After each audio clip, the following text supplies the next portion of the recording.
Hello everyone, welcome back to my channel. Please hit the like and subscribe because it really helps, and share if you can, only if you can, not necessarily, but thank you. So we're going into the Celts and how they lived and such, the Crannogs. Now, understanding the Celts' own life, we start to realise that they're indeed a lot more advanced than they were given credit for. The Celts definitely had superior standards in equipment, more so than the Romans did, and unfortunately, because of their political structure, they could not be implemented with the same degree of efficiency, which basically means the Romans got more noticed because they were just larger in quantity. A crannog, for the most part, is a circular wooden structure on stilts in a body of water. And as we know, the Celts had a very much smaller community and fortresses than the Romans did, but it on various occasions would mean to be found a small village of Celtic homes. And these Celtic fortresses, they were separated from the community centres, such as the famed Alesia. The Crannog was typical of how the nuclear Celts lived. It was a small, single-walled palisade community of maybe 3 or 4 homes. Likely, the family, their slaves and their animals all dwelled together.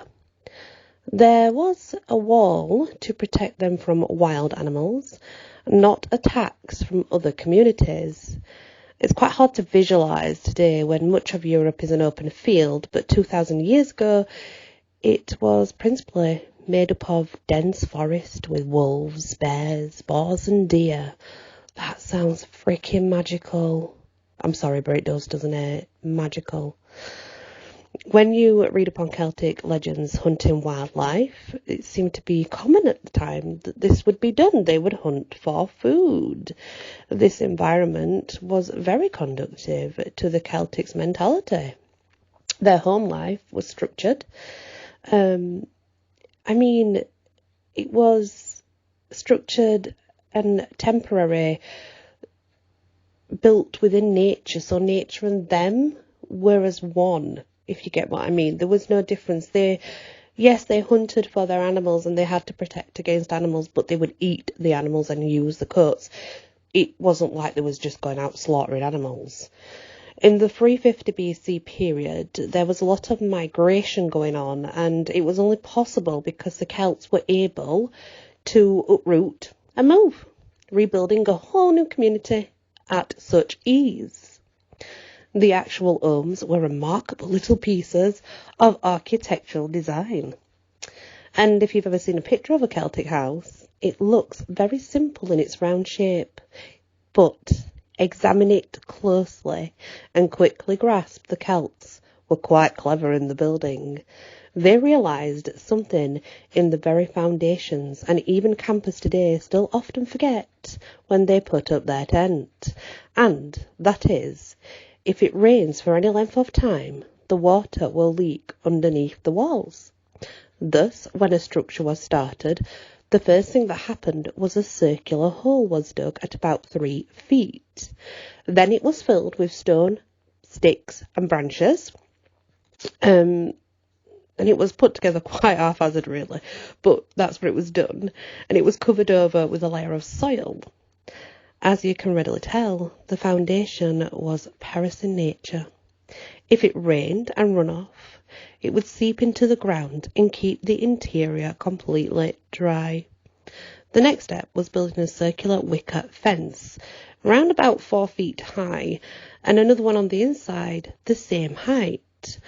From what you sort of see from a standard diameter on the inside, there was an average of 30 feet, and the distance between the 2 fence walls was around 2 feet. There was a mark seal that would be cut off for obviously a doorway to be structured there. And once that was done, sand and earth was filled in between the 2 walls, up to the top of the 2 walls.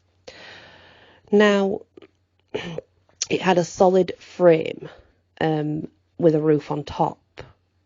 you know, it was like a Y, I guess, if you want to look at it like that.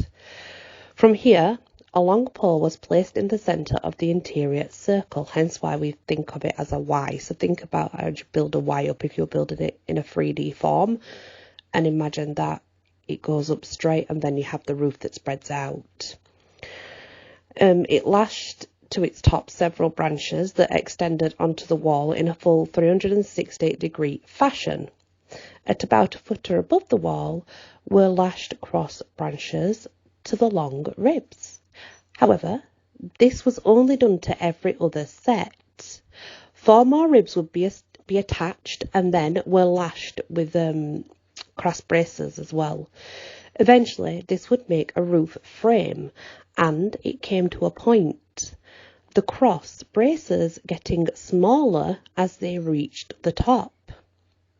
If you've ever been to Ireland, the Irish cottage roof with its hay cover is still to this day done in the original manner of that of the Celts. The hay is grabbed into small hand-sized bundles and tied off at one end. The length is the distance between the cross braces of the roof frame. The hand bundle is then divided in half, making a V shape. From here, it is slid over the brace and extended portion lines on top of the brace below. This is repeated at the base until there is a complete fill around the top of the wall. Then, you go up to the next level and you do the same. Gradually, you make it near the top and the hay roof is constructed. At the top, the hay bundle is now deliberately thinned out. The reason for this is so the interior smoke can escape and to provide protection and keep the rain completely out. The centre pole is obviously then removed and the walls are lime covered. It's like a lime covered, it's for sealing purposes, that's all. It's paste and presto, you have a Celtic home. And obviously, as you can see, this structure, it's not really of a permanent design. So taking it apart because of the natural wood was not very easy to do for the purpose of rebuilding. The interior is furnished primarily with assorted animal skins and wicker mats of straw. Wolfskin was actually the preferred skin because of the warmth and the soft nature of the animal hair. And in the centre of the circular pattern were the campfire and an iron pot fixed on a tri-stick frame over it, which I've got outside. I have like an iron cauldron pot, and then the outside of it is exactly the same and it hangs in the middle. I've actually got that for outside, and if you go to my older videos on my other channel, Wisteria Energy Twister, you'll be able to see it in some of the pictures. I do have one of those. Made it myself, but it is one. The Celts did not have chairs, but they did make low-level table to place their meals and drinks on them. And at the time of the Norman invasion of Ireland in the 10th century, a drawing were made of Irish Celt festivals, and you can see how the natives sat on the ground and ate off the small tables, which I think sounds absolutely wonderful, might I add. What I'm going to do when I come back and continue this, I will attempt to draw somewhat a Celtic shape building and show you it, because I think that's probably the best way to understand. I'll show you a Crannog. I will draw a Crannog and see what you think. I like to keep these episodes short, as you know, because people listen more when they are shorter.